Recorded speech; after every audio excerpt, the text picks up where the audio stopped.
Hey y'all, peace family. Hello. So, Ifa Modupe, bring your camera down just a little bit. okay, There you go, perfect. See okay. your beautiful, whole beautiful face. Oh, thanks. Sis. How y'all doing this morning? Good. How you doing? I am great. How are you, Yay Yay?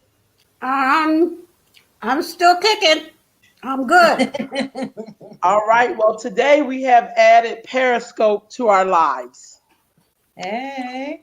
so Okay. we are on here. We got a whole we got Periscope now, so I got to add some stuff to the bottom. But anyway, today I kind of wanted to talk about usually when people are looking for spirituality, some of the questions they'll ask is, am I a good person? What is the meaning of suffering?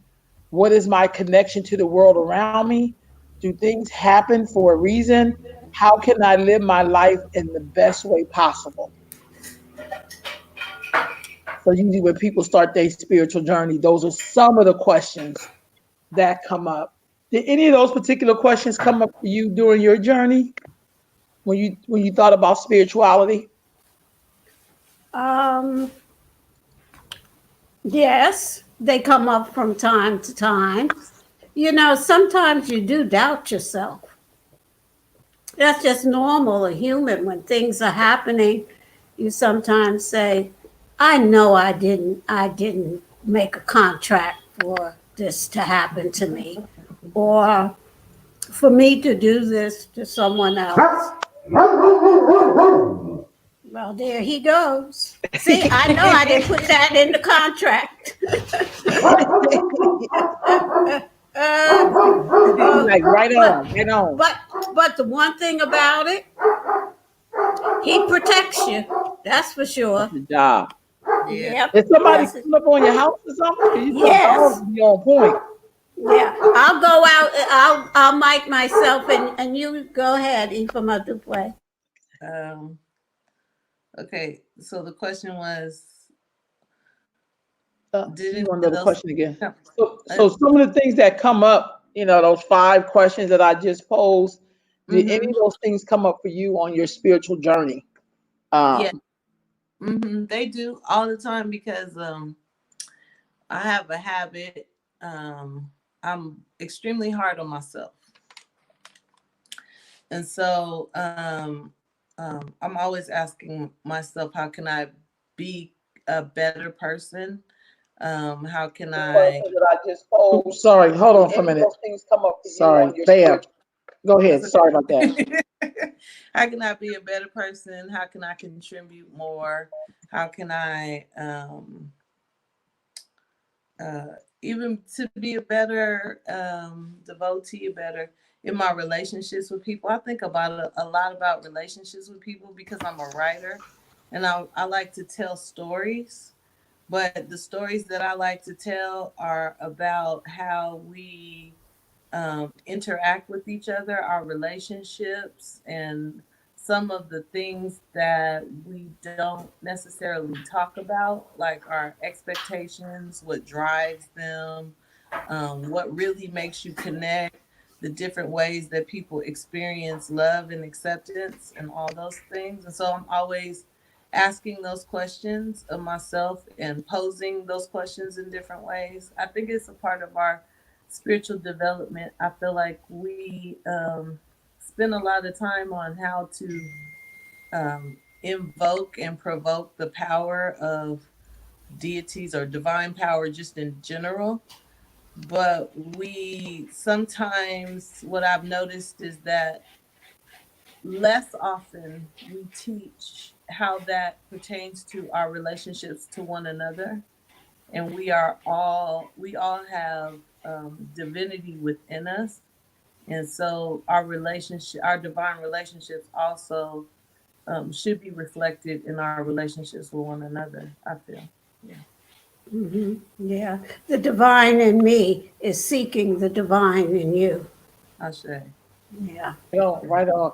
So with that being said, one of the things that I think sometimes people kind of struggle with is the difference between spirituality and religion. And we know that there's these overlapping areas like belief, comfort, reflection, ethics, and then like for instance with belief, spirituality, where do I find meaning? Religion, what practice, rites, or rituals should you be following? You know what I'm saying? Or how do I feel connected? What is the right and wrong way? Or how should I live? What is true or false kind of thing? How do we find a balance with belief, comfort, reflection, and ethics as it pertains to spirituality versus religion? Yeah, that's a mouthful. Uh, Belief, comfort, what else? Reflection and ethics. Reflection and ethics. Um, I have gone away from belief to my knowing. I know in my knower. Mm. My thoughts are that everybody came here knowing everything that they need to know. It just has to be reawakened, reignited. Um, and so that's why when you hear certain things put a certain way, you have an aha moment because it resonates in right with your being. You already know what it is. And then you hear it in that certain way, and you say, "Ah, I get it now." Example: yesterday, as we were speaking, and the way Ifa Madupe put being in tune with yourself, looking at yourself, doing what you have to do to make yourself better will allow you to raise your vibration clearly, but to be a better person to everybody else. For me, that was an aha moment. I realized that the teachings and the thoughts that I had from 1950, 60, 70 were no longer valid for 2000 and where we 2020. I may be somewhere else, but everybody else is at 2020. So that's one of those aha moments. So that for me, I know within myself, I know these things rather than just believing what it is. And religion is so different from, for me, for it's religion is to control. It's a set of rules and regulations. You go to church on Sunday, you give to this, you do this, you got that envelope, you got to put well, I don't know how much they ask you to put in it now, but you got to put $5 in it every week or $20 every week or whatever. All of that kind of thing. To me, that's religion. That's why I call this a tradition. It's who I am. It's not that I do it on Sunday or Saturday or Friday evening or whatever. It's that I live it every second of my life. So it's a tradition, and it was handed down to me. It's part of my legacy. The other thing, comfort. Oh, well, there's nothing more comforting to me than being able to go to my ancestors and the Orisha and put whatever is troubling me before them. I don't know what that is. I don't I know don't if either. that's I'm trying to work on it now right now. I don't know what yeah. that scrape is. I don't think it's me. From me, you get a bark. So it brings me great comfort. I'm not perfect. I know I'm not perfect. So it allows me in my imperfection to know that I am loved, protected, and guided anyway. I don't have a wrathful God, so to speak. He's not sending me to hell to burn up for the rest of my life or rest of eternity. Um, but he has um, certain things that I must do to stay on my path, my destiny. And he makes that, she, the gods, the deities, the ancestors make that very clear if you're willing to listen and to obey. But you learn that along the way because some of us are very stubborn. So we want to do it our way, which it may not be in our best interest. The other set, you said reflection. Well, I think I covered that with comfort. I'm able to reflect on to reflect on your ancestors and what their struggles and triumphs may have been. You may know about your grandmother and your mother and your father and your grandfather, but we don't know the exact struggles of, let's say, those ancestors that lived in 3,000 years ago. But they had some kind of struggle and they had many triumphs. So I reflect on that a lot. I also, of course, reflect on the Orisha and the Odu. I'm getting so much more into the Odu and reading the Patakis and making that leap from the Odu to my present life, to the present time. And what does it mean in my time, in this particular lifetime that I'm living? And, well, ethics. Hey, this is a big one. Gosh, ethics is the basis of the foundation of good character and gentle character. And that's what I am striving for.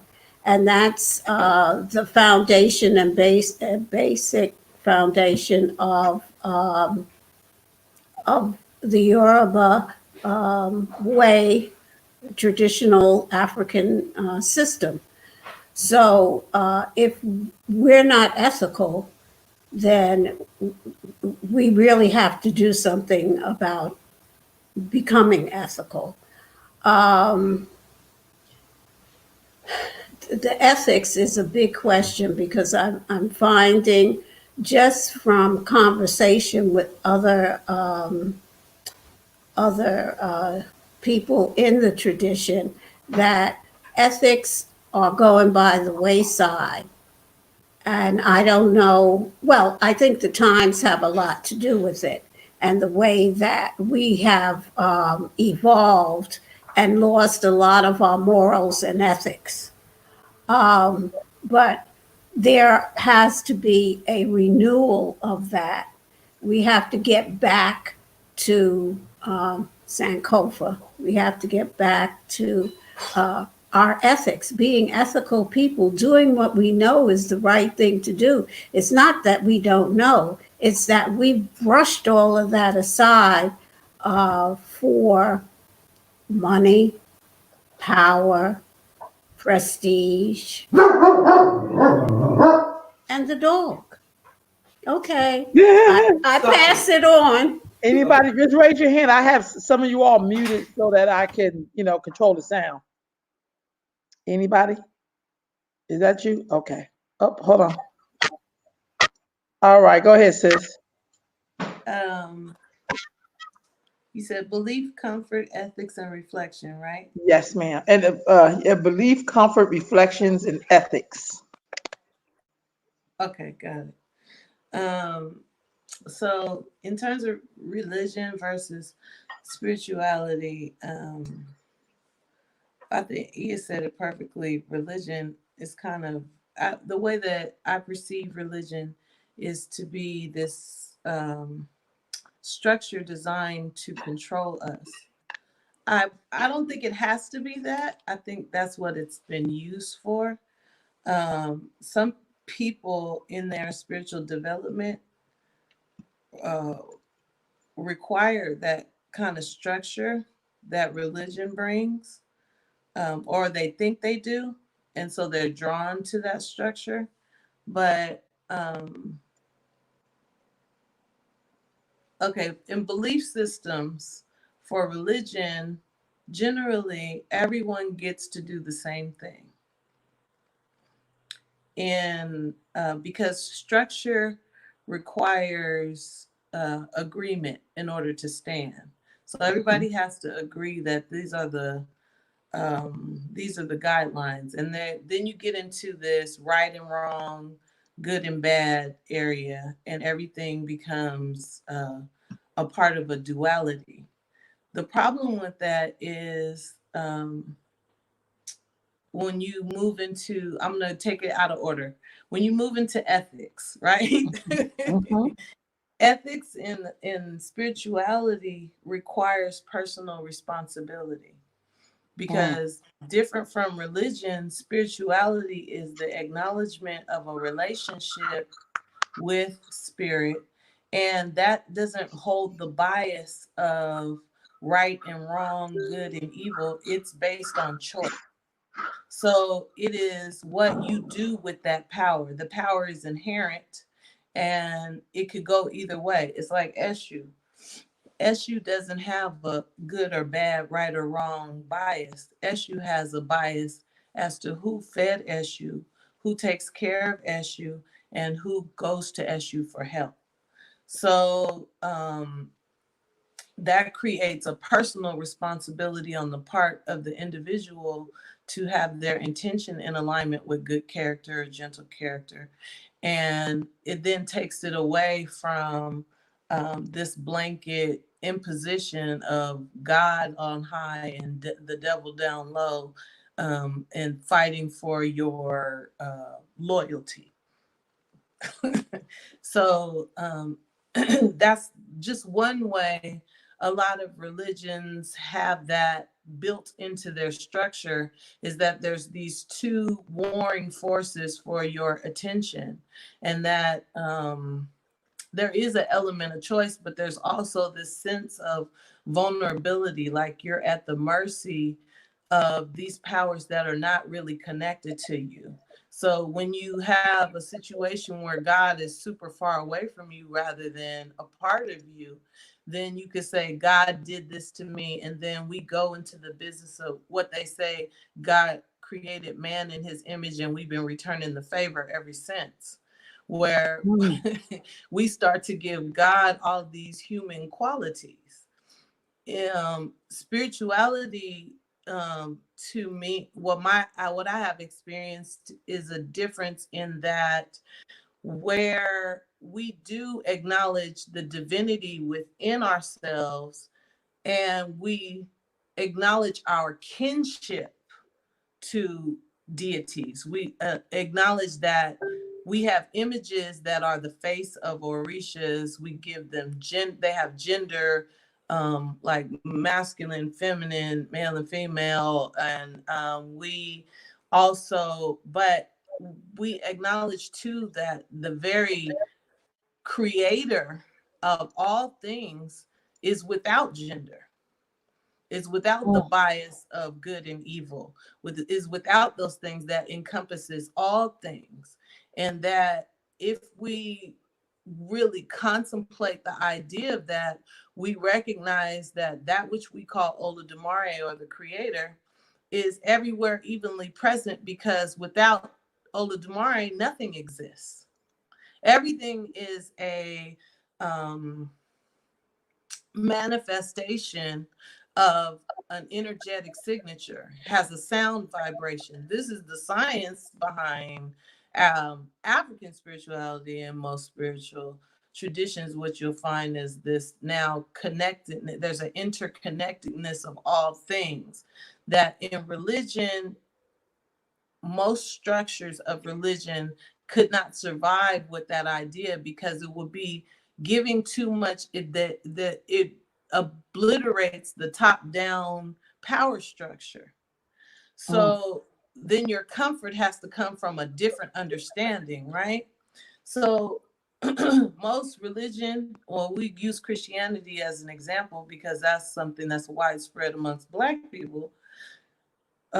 Comfort comes from knowing that you're in the good graces of God, that you've done things right, as if there's this idea that you could earn, that you could possibly, in your human smallness, do something that would earn the approval of God, or you get to earn the love of God. Like, it's not like that's the creator. You were created out of the existence, the very mystic existence of the creator. That's who you are. And the love is an acknowledgement that I'm made out of the same thing as the creator. I'm a microcosm of the macrocosm. And you get your comfort from that understanding that the power that exists, that created the universe, is the same power that exists within you. And so you don't have nothing to be afraid of, however the thing goes. And yes, you'll get to experience all things because all things exist within the creator. So that part is different. And then in reflection, that is again a part of the comfort. What are you reflecting upon? What are you contemplating? What is the idea of spirituality versus religion? In religion, a lot of times the reflection is upon whether or not you've risen to the occasion. What have you done the right thing? It's again this struggle of, it's very outwardly focused. And this is a paradigm shift that people don't really talk about. Well, I haven't heard a lot of conversations about it, but I think it's a conversation worth having. That there's a paradigm shift from being outwardly focused in the structure of, did I do the right thing? Am I doing the wrong thing? To all things are to be done. Is that for me to do? Is that moving me along in my destiny? All things will be done. We understand that Olodumare encompasses all things. And if you're like, oh, well, what about murder? Well, people drown in the ocean all the time. So water kills and people kill. That happens. And we're not saying that we enjoy it. We're not saying that we encourage it, because for most of us, that's not something that works for us.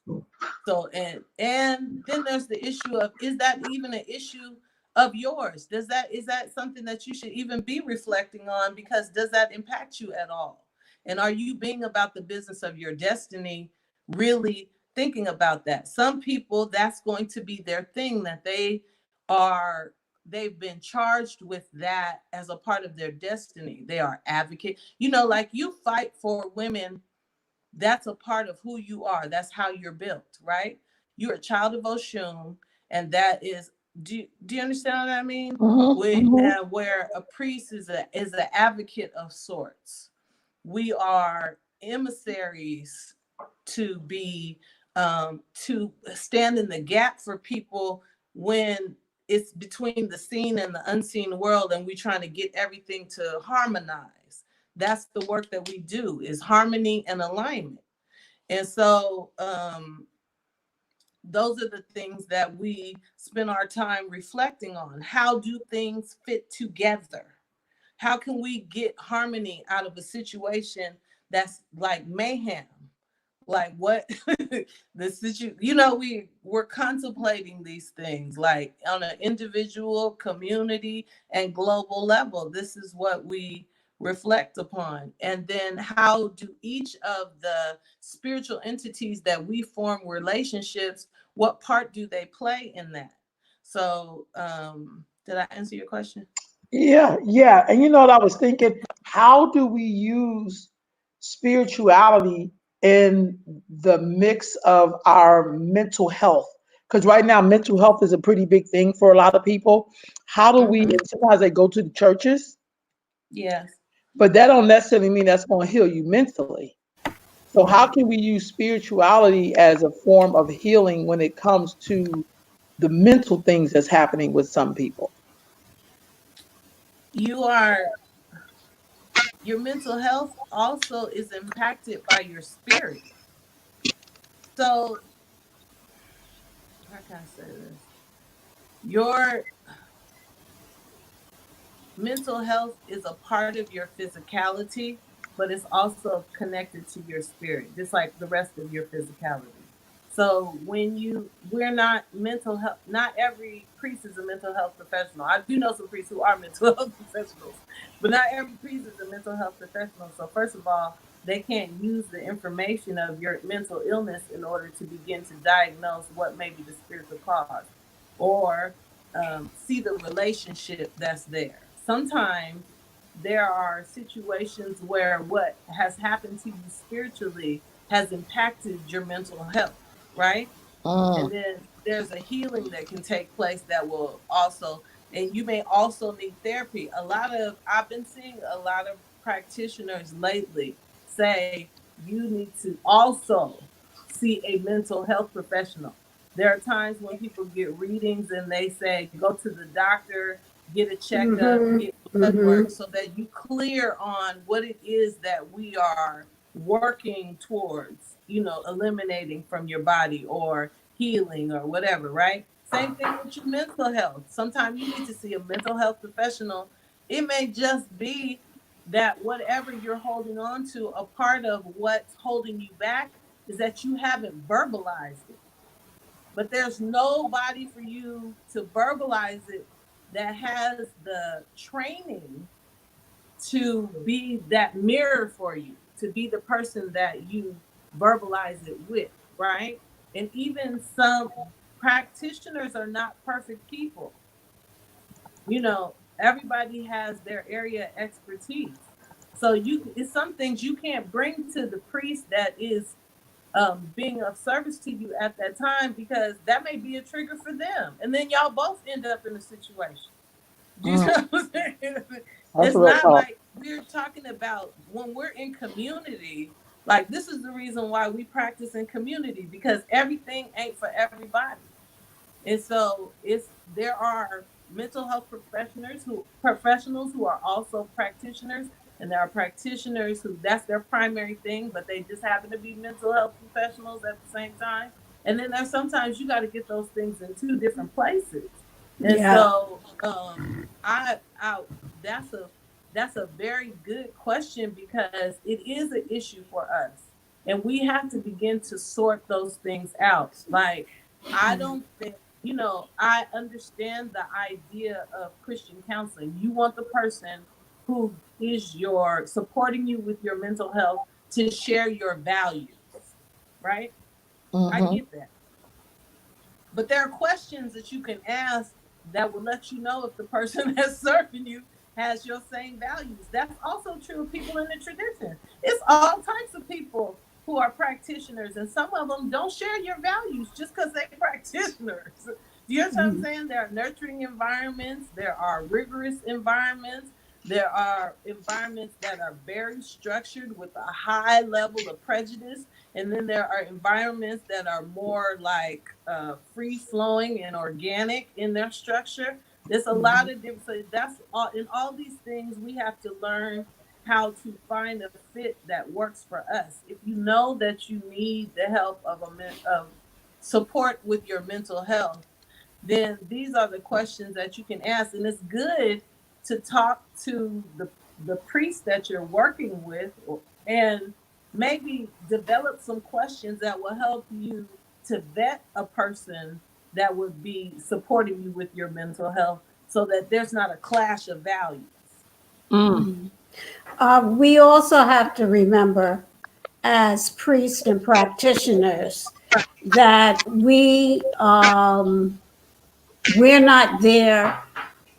We're there to do just for people to sit on the mat to divine, if that's what you do. Is that me making that noise? No. Hold on. I'm about to check you right now. That's why if you're not talking, you may want to mute yourself. Yeah. Okay. Um, But practitioners have to know their boundaries. They have to know that they can't step into that arena of mental health if they are not licensed or trained to do so. Sometimes we get a little beside ourselves and think that we can solve everybody's issues, and that's not for us to do, and that's not the case. You have to know your own boundaries as a priest or a practitioner and be able to say, I think you have to see a you have to see a health specialist or someone who can help you with this, or yeah, so and so works in that field. I think you should talk with her, and she will put you on the right track, because we can sometimes do a lot more harm. I always go by the do no harm. So I'm one to say, this is what I think, but I think maybe you need to talk to somebody else and see what they have to say. Um, yeah, and you always say, bottom line, have you spoken with your godparents? It's the ethical thing. That is the ethical thing. Otherwise, it becomes spiritual malpractice. Mm-hmm. Do you understand what I mean? Like when you encounter someone who has severe mental illness, and you say, okay, I've seen people get rogations to support them in their mental health, and other medicine on the head, and other rituals that are meant to help support the ori, and even initiations for that support. And just like if you went to get a reading because you had a venereal disease, you still need antibiotics. No, real talk. Yeah. Yeah. So we're not just one thing, we're a lot of things. And so we have to address all those things. The other part of it is, we're in the new world. So we don't have access to a lot of understandings necessarily. Everybody doesn't, and herbs and things. So there are medicines for some things that are, the understanding of those things is uneven throughout the community on this side of the water. So, like Ia said, there's nothing wrong with giving somebody a referral and saying, this is not my area.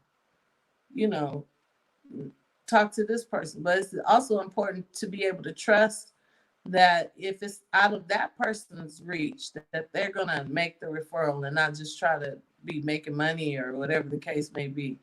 We got to build that ethical bond with the understanding that everybody is clear about their limitations and their role, which goes back to your destiny. What are you here to do? Because you ain't here to do everything. You might be here to do a lot of things, but you ain't here to do everything. Right on. Yeah, Mahia, I just unmuted you. There is feedback on your line. So you may not hear it where you are, and sometimes that happens if I Modu play too. It sound like she's typing, and then when I mute her, the sound goes away. So it's not what you hear; it's what everybody hears. Like right yeah, because there's nobody here. I'm like, what are you doing? Everybody else is muted. Really? Yeah. Okay, now it sounds good. You just lean in. So do you still hear the feedback now? Now I don't hear it. Well, that's so weird. There's a lot of technical stuff going on in this area right now. So that's probably it. But when you linked in, you were clear. No worries. LinkedIn. Oh. Did you want to add something to it? I'm sorry. Because I am oh, no worries. Yeah, because I am a mental health professional. I'm a psychiatric technician. And so I can speak to how that makes me feel as being an EIME file. So, because it does come into play your knowledge of what you're hearing from somebody talking to you, and they're also asking you for some spiritual help, some spiritual avenues, because you have to look at where they're at, what they're experiencing when you're talking to them a different avenue. And you have to really do that with anybody you're talking to, for that matter, because we all have our own personal issues, that people may call it that, or challenges, different things that we're going through. And our spirituality and that connection that we have, it does become a little different in how you approach that person, how you're talking to them about how we believe, because how we believe, how we practice is not the commonality amongst people here. The way people have grown up, what has been their life. The four of us on this call, on this broadcast, have all experienced our lives in very, very different ways for us to come together. So when we're dealing with that, with mental health, and introducing people to the spirituality factor that we're dealing with, it is a whole different scenario, and how just the techniques you've learned, that changes also with your spirituality factors. The more that I learn, the more I internalize, the more I mature in my thoughts, changes also on how I speak to a person who is exhibiting a mental health issue at that time, or an issue, something that's challenging them, that is the way they think, the way their coping skills that they've learned over the years has changed, and how we need to help them to change.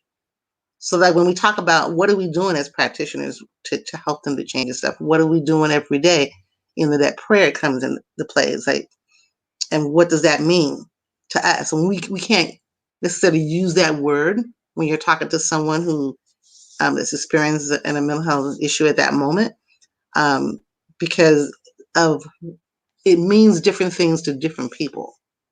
Depends upon the orientation, whether it's Christianity, whether it's Fa or Lukume, or Muslim, any practice that we're practicing, it comes across differently. That word, what does that mean? How are they doing it? And how it affects that person's psyche, because like you were saying, religion is what we're doing. It is that consistent, that my head and creative Maori, that's a religious practice. That's something I'm doing every day, as opposed to my spirituality that you feel every breathing moment of your life, and how that incorporates and how it makes you think. Because all those categories that you brought in, I think you said belief, Belief, comfort, reflection, and ethics. yeah, that they're all intertwined, with each other, with our spirituality, it all is how we're thinking. All of that is done, like I just said. So I need to think of, let me reflect. It happens, and how our spirituality that we're learning how to incorporate in life every day is happening simultaneously. It's like I don't know. It's hard to break it down to say here's one category, here is another. It just happens, and how we control with that happening. So let me pray that my eyes and my ears and my mouth, my read is on point at that time, that is actually able to function for what I need to do at that time. So when we're dealing with mental health, it's the same thing. You're trying to see, what do I need to pull, how do I need to help this person pull from that they need to for this time. So when I say prayer for those who are in need, it's like we don't know exactly what it is. We don't know if what we're praying for, how is going to stop them from doing the behavior that's causing them to have that issue at that time. Our belief in the way we're doing with our spirituality is a practical belief. It's not just something like, oh, we're going to point the finger, you've done something wrong, so now you're going to be punished. Not in that kind of aspect. You're teaching them how do I relate to what's going on with me right now? some people talk about karma and this, that, and the other. You can say karma, but how do I then change that? How do I work with that in this lifetime? So a lot of times when people have the mental health issues because they feel so guilty about something they've done, they feel that they have to take on all this stuff. It's all their fault because stuff is not going the way it is. They have to deal with what somebody else is saying they have to be, instead of being able to listen to what is being told to them that they can be. Where the boundaries of how society is thinking of whatever part they're in is making them feel inadequate because they're not doing what they say. For me, the spirituality developed over the years has helped strengthen my individuality, as well as how I am functioning with everybody else that's around me. What part do I play in that person's life? It's not going to be the same in everybody's life. It's like I know Sister Rowe and Sister Famo Dupuy in two different realms, but we have connected over the years in different ways, that brings us, continues together. And sometimes it changes each time. I've seen with Dupuy, do your rapping thing and stuff like that. It's like, most of my friends would never know that's what you do. It's that you have that gift, how you speak and how you put it together. And I've alluded you time, like, yeah. And seeing, Rowan, how you're able to do your network and project the mama image, of taking care and what you're doing the best you can do and finding avenues all the time and how we connect with each other to help elevate us in the spirituality and getting to know you, and how we are, your experiences that you've had. When you talk about all the stuff you've been through without having to say what you've been through, what you've done, it makes me smile because it's part of that life factor. When we're reflecting, it's like, okay, and what did that do? All that stuff to get you to where you are now. It was important for you to do all that stuff and to feel that and experience that. And how does our spirituality fit into that? How do we take that to uplift, ourselves and those who are around us? And that's why I say, when I say praying for those who are around us, because I want them to change. I don't want folks to keep hurting somebody else because they've been hurting somebody else. And sometimes they're hurting in their mental health in a way that it's like, we don't necessarily know to put our finger on, this is it. This is going to work. I'm going to tell you how to do it this way. Even with our divinations that we have done, is that we can go to someone like a Babalao and some of our Orishas and Yangifas and say, hey, I have this issue. Here's the issue. And what is the expectation that we're asking from them? What do you want from them, really? We want that individual to really tell you. Modupe, you have said it many times. And Garth, we really do have what we need. We really do. It's like that person is like a confirmation. The few times I've actually done it and had a reading for me personally, like, it's confirming what you knew. It's confirming that, I need to strengthen my faith at that time. I've actually broke down and said, I need to come and get some help. I knew that. I felt that. And making you strengthen how we pray, how we feel, how we use our spirituality. Knowing what Odu you're going to study when you and LaDonna get together. So, let's study this Odu. You're being led to study that Odu for a reason. It's like, okay, what am I supposed to get out of this? How are we doing? And, just getting that connectedness is, why is this person in my life? Why are you saying what you're saying? Whether it's something good, hey, but why are you saying that stuff? What am I supposed to hear that you're saying to me?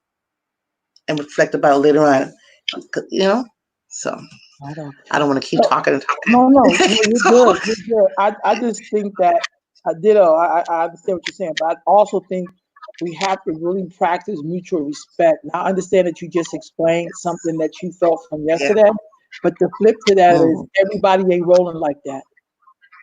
You know, Yeah. Right. Yes. I love when Ifa Mojupe said, I don't want to give my ashe to somebody else. And we have to respect that. If you're the person that's going to sit in the room with the killer and rehabilitate them, that's good for you. I would be in the room with the killer saying that your life is the end. You have to come back as a tree. Yeah. And so we have to Yeah. honor. There is no one way Yes. of how we're going to handle when people can't obey the law or when they harm or kill somebody. That's kind of like that's a program that we got and refuse to give up. And then we want to make other people understand it, but I don't want to understand it because that's not my lane. And I don't like it when people try to make it my lane. When I'm like, no, that's your lane, not my lane. And that's a respect issue that we struggle with in Black culture. I've noticed because that's the culture I belong to, where we just want to make people understand why we must do something. Like I don't have to do nothing but do what I want to do, honestly, and in alignment with my ancestors. And my ancestors may not be the same. That's the other part. So I totally get that. I wanted to show really quick the chakra chart here, and I think sometimes when we talk spirituality, I never really hear people look at the chakras and really work on where we may struggle at. So if it's the spirituality, if it's the awareness, if it's the communication, which is a big one, we struggle with communication. And not only just saying it, but understanding what people are trying to say. Love and healing, wisdom and power, sexuality and creativity, and then basic trust. When you look at this chakra chart, how do we use spirituality to keep these things aligned?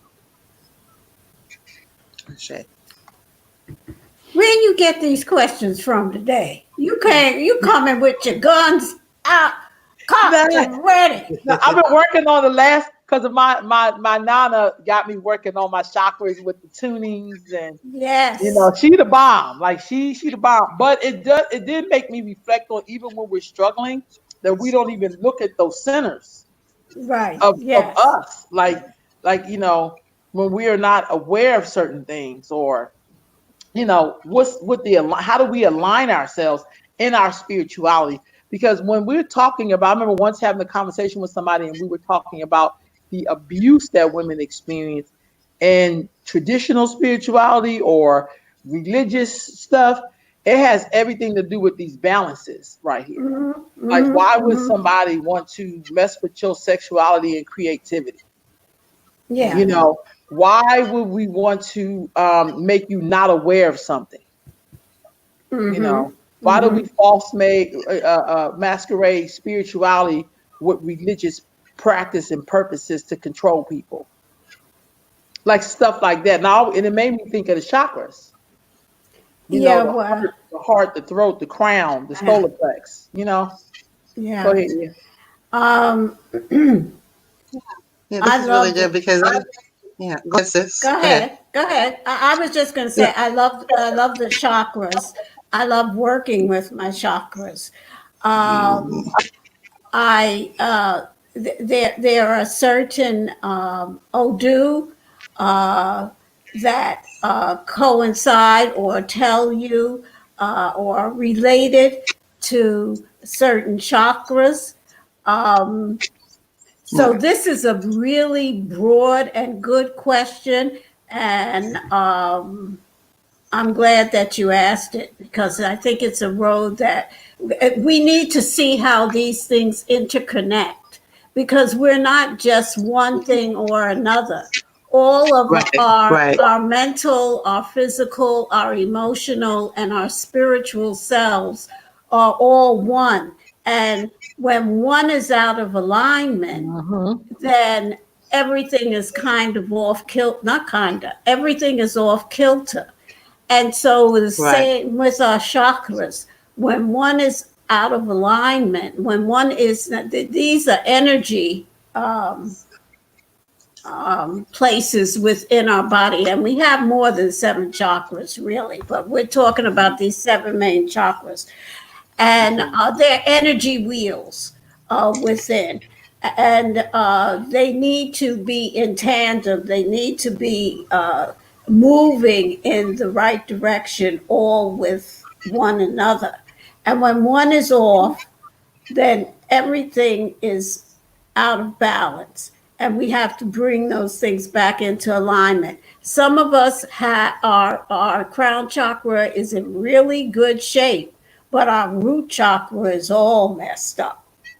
So, in terms of the way it is, the energy that it is transmitting and the way that it is turning, vibrating. Mm. So, uh, yeah, that's what I'll say in the beginning. Yeah, you wanted to say something. Yes.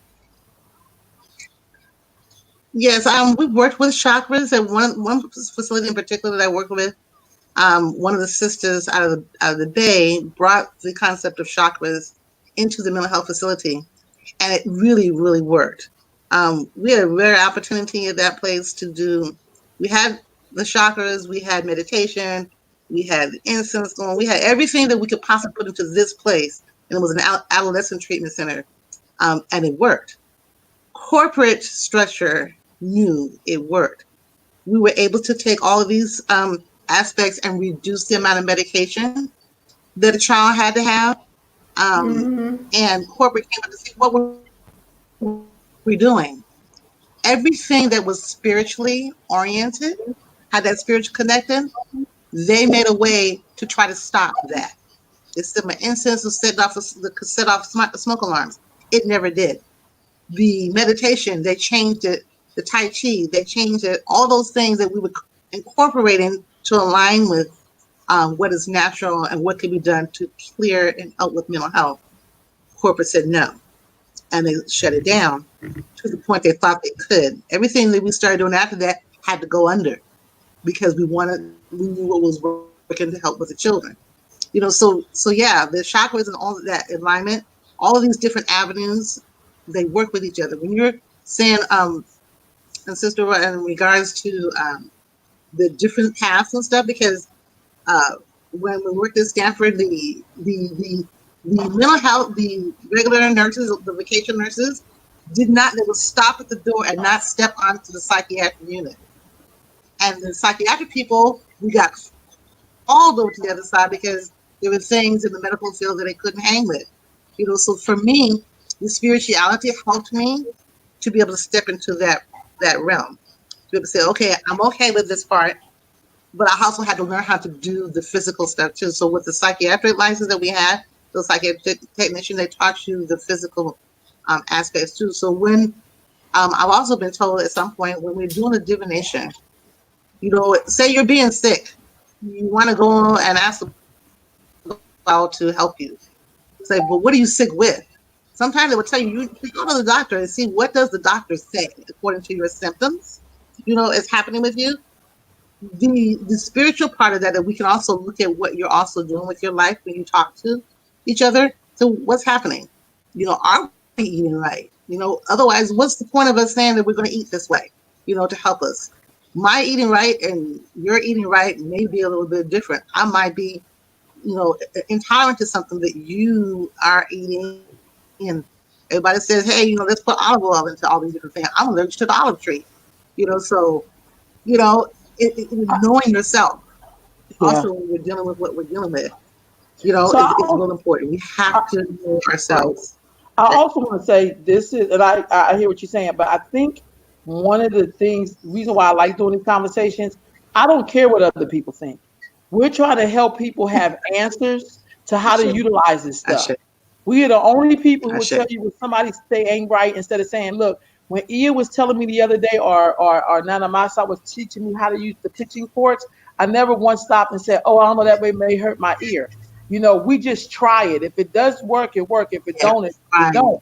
But I think if we just don't give people the information, people want you to help them solve things, not tell them what don't work, would work, this kind of work. How do we use, when you look at this chakra chart, are you in line? Are you spiritually in tune? What do you do when you're off balance, when you know that you are not living in love and harmony, when you're not communicating well? Like Ian, when you said you heard something yesterday that let you know that, hey, that was 1950 and I need to come on up, that was you directly working on your communication point right there on you. You didn't get to say, that's what my mama taught me, so I'm not going to change it. You was like, no, I'm going to realign myself because evidently that's now out of balance. Ashe. That's a little different. Ashe. That's a little different. If Ashe. we know somebody's been violated, we can't say that's something that you agreed to have happen to you and don't tell them how to fix it. Right. That's crazy. Like, how do we have access Right. to all of this awesome knowledge and can't activate nothing because we're waiting for somebody to give us permission to say it's okay? Or we may not want to do the work Right. on Right. themselves. Right. Because some people like who they are. They Right. just want to act like they don't. But really, if Right. that's who you are, say that. I may Right. not be messing with you. Because if I think that's harmful, I'm not Right. dealing with Right. that. I did not take a Right. vow of abuse. I didn't. What you say? You we about to play? get comfortable in our insanity. Mm. That's a good point.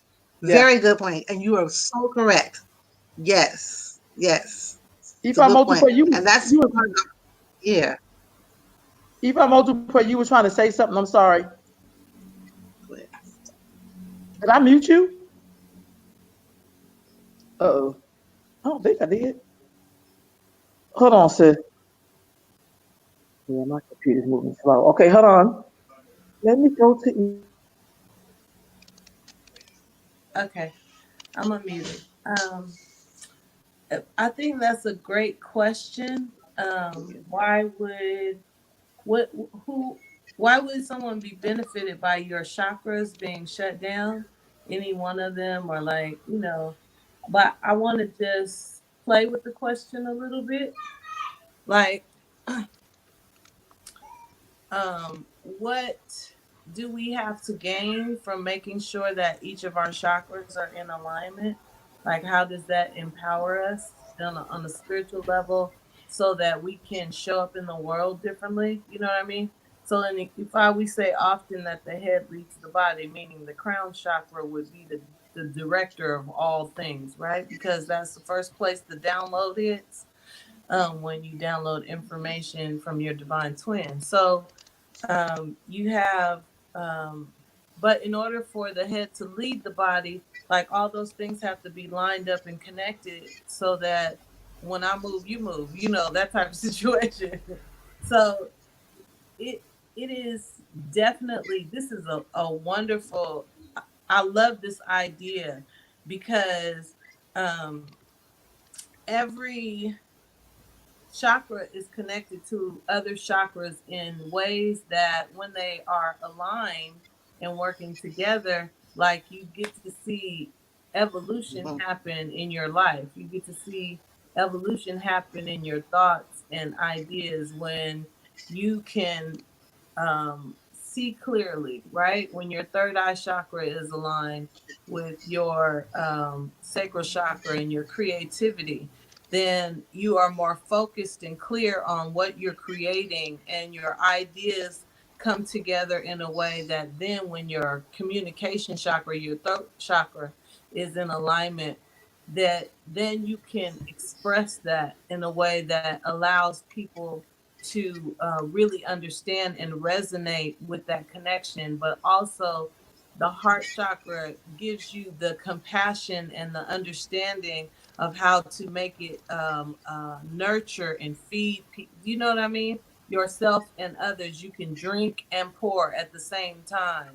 Like your solar plexus is the space where your intuition hits. You get that gut feeling. It's also for women between the sacral chakra, the root chakra, and the solar plexus works together in order for us to be able to express our intuition in a way that it's relatable. When our heart chakra is also a part of that, and our throat chakra, so we can communicate, we can teach well.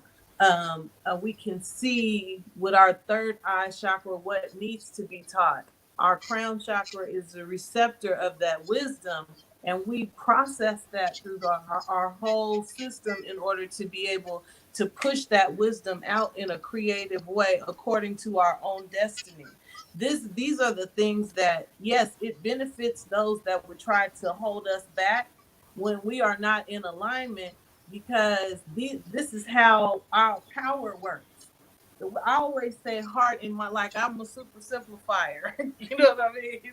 I say heart and mind alignment, but it's all these things, right? Because you can have your creativity shut down by trauma, right? And then you don't trust yourself. So that then shuts down your solar plexus. So you don't pay attention to your intuitive hits. If you disrespect your aura long enough, you begin to have trouble seeing, shutting down your third eye chakra. You can't, and then the love in your life leaves you. That compassion, that love that you need to be channeling through your system in order to heal yourself and others shuts down because you can't see it. Do you know what I mean? You can't speak your truth. Your communication chakra shuts down. As soon as you become uncomfortable with your own intuition, then it shuts down your communication, because when you start, the way we shut down things most of the time is by stifling them. We were talking about yesterday, are we sexually free? Are we financially free? Are we free to love in the ways that we want to? Are we free to create the things that come to us? When we get downloads of wisdom, can we translate them through every chakra and then push out into the world that which is needed from that divine wisdom? Or do we have that going on? Like, and your heart is also a place of courage. It's that love that you have for yourself, that love that you have for the divine, that love that you have for your people, for your community, for your family. That love encourages you so that you can then not be so scared to communicate. Like, all these things work together, so they got to be like, we have to work on lining them up, and just one thing out of whack can start a chain reaction that can put you in a place that's so outside of yourself that you start to draw fire to your life. Mhm. And then you like, I ain't got nothing. If I ain't got no luck except for bad luck. Yeah. But And that all happened. I'm sorry, go ahead, yeah. always remember that you're going to get out of alignment. Your chakras are going to, some is going to, one of them chakras will slow down and the others are going, vibrating. So be aware, be awake, and know when something is out of alignment. And that's why it's really good to learn about your chakras. Just the seven, there are others, but learn about your chakras. So when you're feeling, powerless, you know that it's your sacral or your solar plexus, and you want to do the work that you'd have to do. Meditation is an excellent tool when you're trying to work, when you are endeavoring to work on your chakras. I'm really into my language these days. I got to change some of my words because they are giving the wrong vibration. So, yeah, but we all fall off the wagon every now and then. The whole thing is to know you fell off and get back on. Thank you, Ia. That is perfect. That's a perfect thing, because the other part of it is that well, not the other part, but another part of it is that, back to what we were talking about yesterday about caring for yourself, right? Because you won't even notice sometimes that something is out of whack if you're not paying attention to how you feel.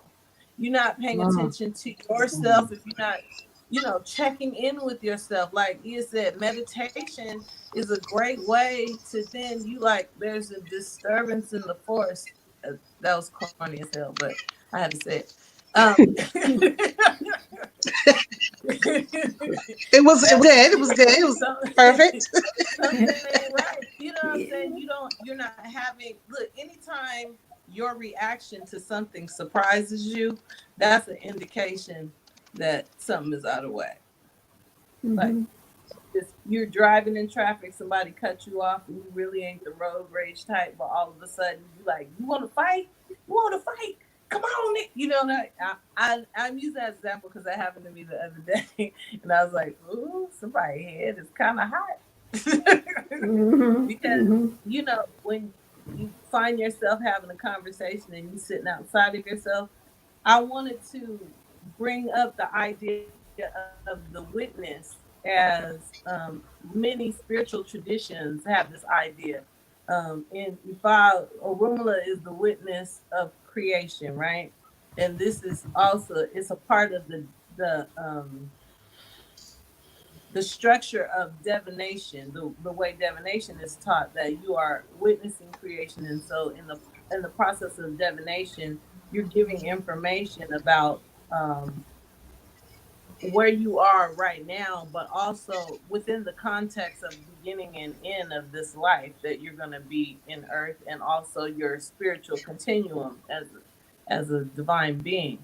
And so if you meditation allows you the space to take that posture with yourself, and then witness how you are operating in the earth creation, right?